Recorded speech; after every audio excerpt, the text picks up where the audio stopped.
Australia মানবিক visa দিয়েছে ইরানি নারী ফুটবল দলের আরও 2 সদস্যকে। নিরাপত্তা আশঙ্কায় তারা দেশে ফিরবে না, বরং অস্ট্রেলিয়াতেই থাকবেন। অস্ট্রেলিয়ার স্বরাষ্ট্রমন্ত্রী টনি বার্ক জানিয়েছেন, ইরানি নারী ফুটবল দলের একজন খেলোয়াড় এবং এক সহায়ক স্টাফ সরকারের প্রস্তাব গ্রহণ করেছেন। এর একদিন আগে 5 জন খেলোয়াড়কেও একই প্রস্তাব দেওয়া হয়েছিল। যদি তারা অস্ট্রেলিয়ার মানবিক ভিসা নিতে চান, যা ভবিষ্যতে স্থানীয় ভিসার পথ তৈরি করবে, আমরা তা দ্রুত কার্যকর করার জন্য প্রয়োজনীয় কাগজপত্র প্রস্তুত রেখেছি। সিডনি বিমানবন্দরে অস্ট্রেলিয়ান কর্মকর্তারা দলের সদস্যদের সঙ্গে আলাদা আলাদা কথা বলছেন। তাদের সামনে সম্ভাব্য বিকল্পও তুলে ধরা হয়।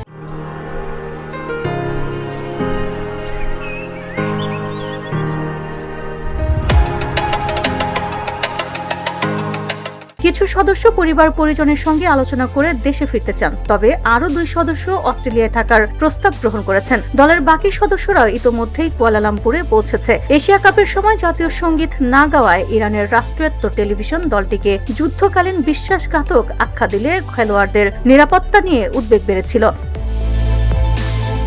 অস্ট্রেলিয়ায় বসবাসরত একদল ইরানি সরকারের বিরুদ্ধে বিক্ষোভ দেখান। গোল্ড কোস্ট থেকে বিমানবন্দরের উদ্দেশ্যে রওনা হওয়া দলের বাস ঘিরে বিক্ষোভকারীরা জড়ো হন। এদিকে ইরানের অ্যাটর্নি জেনারেল কার্যালয় বাকি সদস্যদের শান্তি ও আত্মবিশ্বাসের সঙ্গে দেশে ফেরার আমন্ত্রণ জানিয়েছে।